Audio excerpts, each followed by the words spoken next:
Hi guys, welcome back again. We still continue our buck converter discussion. Uh, in few previous lectures, actually, we talked about the capacitance and input output, effect, those kind of thing. Today, we're gonna talk about another important passive components. We call it inductor. That's a very important part because it is usually known as current filtering, and it acts as a filter in such a way that actually it filter out all the ripple that it has in your DC current. Usually, what happens if you see the current or voltage, it has a DC components, and also with that, you have a small AC couple. That coupling, we call it like a ripple. So the idea is like we have to minimize the ripple as strictly as possible, because that can generate actually a lot of power dissipation. Okay, um, let's talk about it in detail a little bit. This is the previous picture. I haven't changed it at all. I just kept it so that we can follow everything. We have an input voltage source. We have an input caps, the network. We have a DC-DC converter. We have a inductor, feedback resistors, sense resistor, and the output cap network. That's fine. So when we try to, show inductor, usually it's kind of loop, which is like a curly kind of symbol. That's the difference between the typical resistor and an inductor. Okay. Usually, it has impacts like three different ways on that whole system. One is we call it inefficiency. Second, we call it transient response. And the third one is like a control loop stability.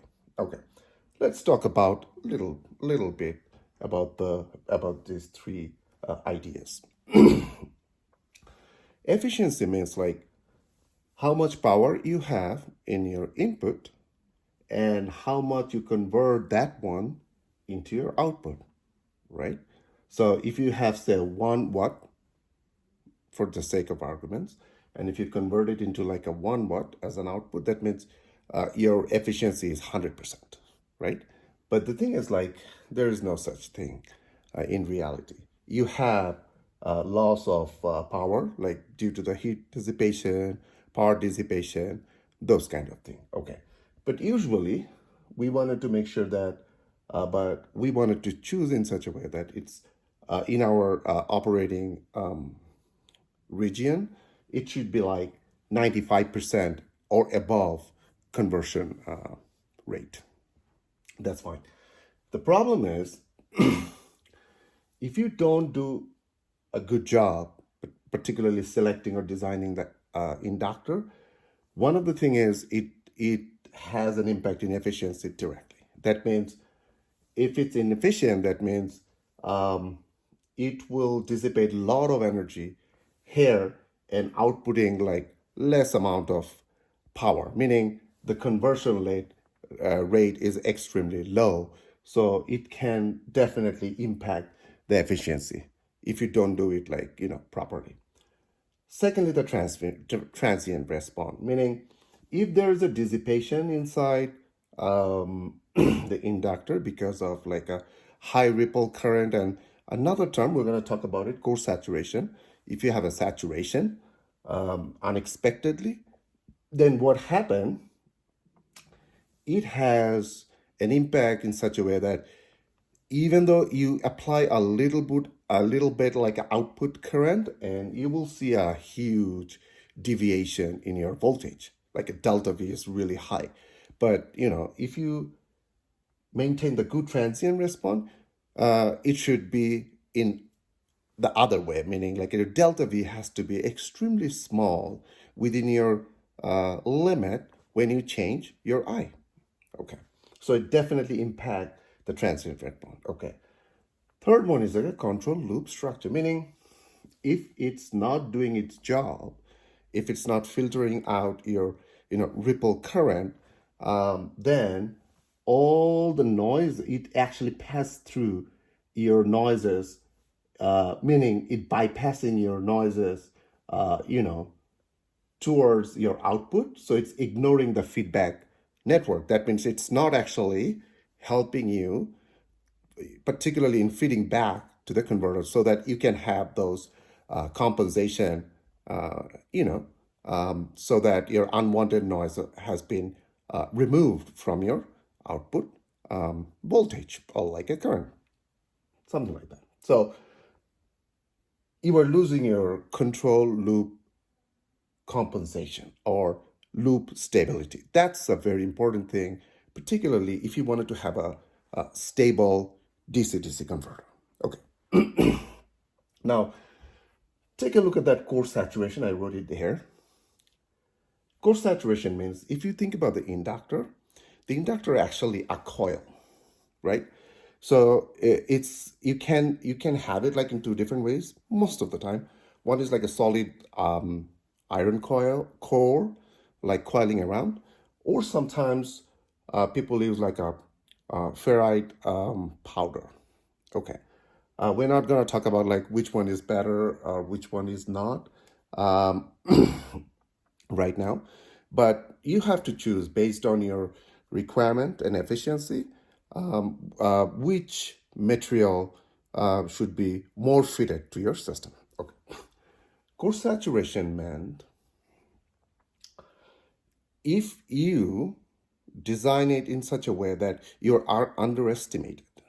For example, if you need from your data sheet, for example, I'm just giving an example, like 3.3 microhenry for the sake of arguments, right? But you're going to use like a 1 microhenry, okay? And it has a current rating, say 2 amps, for example. Now, what happened if you use like a lower value? Then when it crosses the 1 microhenry, its core gets saturated. It's not going to drag anything out of it. So that means it's saturated. The current gets saturated in a sense. It has a level out values, probably not picking up the values you want. So inductance, it's going down, right? That's kind of saturation is always like dangerous in a sense because it becomes inefficient. It cannot do any more filtering when it's completely saturated, right? So when you have a saturation, the immediate impact you will see, I just wrote it down in a cascading form, is like its permeability decreases. What is magnetic permeability? Because that is a capability of an iron core, to allow a number of magnetic flux through a certain channel or certain object, right? So when it decreases, it actually gives you an idea of the magnetic field getting less through that core, meaning that field actually capture your energy. So the storing mechanism has been implemented by the magnetic field. So when you have a less magnetic field through the core, that means you are actually storing less amount of energy. So your energy storage capability actually decreases, right? Okay. When it happens, the next thing you will see your inductant current slope increases, meaning it just saturated, just jumping. That means you have more ripple, that kind of thing. It's a very enharmonic. It's not stable. This is one of the sign of instability. Okay. When you have that, then ultimately your effective inductance decreases. That's what I mentioned, right? You are not getting the appropriate inductance value. Below that value, actually, it's already saturated. You're not getting high. That means storing energy capability has been diminished in such a way. Okay. That's totally fine. So if you see that, the picture, I drew it actually. It's like your IL, and IL meaning your inductor current. This is, we are not expecting. That shouldn't happen. That's why I put a cross sign. That's actually, look at that. It's very non-uniform, going up, and then coming down, non-uniform, going up. So it's very sharp, meaning something is happening abruptly. This is actually the saturation. This is the sign of saturation. If you don't have any saturation, that means it's still not saturating, it's in an operating region, then you should have the current look like that. Very nice, stable, uniform, coming down, going up, coming down. So it's like kind of uniformity. You will see the slope is pretty uniform, meaning it's doing its job pretty good, in a sense, like it's actually filtering out all kind of, ripple current out of your output current. That's fine. Okay. Two things we need to keep in mind when we design, try to study the inductor. It's like one of the current, we call it IL superscript DC. It's a DC current through the inductor, is your output current, right? But it actually impact the temperature rise. Another thing is you have a current, but look at the superscript, it's actually the saturation. So you have a saturation, meaning at some certain points, it's diving down in such a way, inductance actually going down. So let's see that. This is the picture for, this is the picture I try to mention regarding that DC current. It's very, if you see, it's a non-linearly increasing, which is expected. But you have to select your IL in such a way. For example, you need 10 amps for the sake of arguments. So your 10 amps should be in that, at that point inside your curve where you have the temperature rise, like a delta T, no more than 20 to 36, meaning you cannot have higher. If it's high, then basically you have a lot of power dissipation. If it's a PCB board, it's gonna be burned down. Okay. Second thing is your saturation current. That's fine. You have to choose in such a way that your expected current should be in that plateau, this level, right? Meaning your L is not decreasing that much. But if you select, if you see the curve is going down, if you select something over here, that means your saturation current curve looks like you are selecting your IL here, meaning like, you're diving down the knee point. That means when you reach your maximum output current, your L decreasing 20%, 30%, which is bad because that's gonna be exactly the indication of core saturation. Okay, we don't need that. We need to avoid. Okay. So usually what we do, always, if you wanted to design it properly, always check that your inductor saturation profile with your temperature, meaning your DC current will drive the temperature rise no more than 20 to 30 C. And definitely it's being guided by your requirement of the system you wanted to design. Okay? So, few things. When you're selecting the L, the inductor, you have to think about the efficiency, transient response, control of stability. Okay?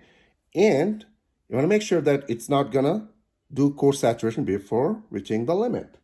And always when you design, your saturation current has to be twice as much your output max current so that you have a safer zone to deal with. Okay? Thank you guys. I really appreciate it for joining me today's lecture. Please share and subscribe and stay tuned for the next lecture. Thank you so much.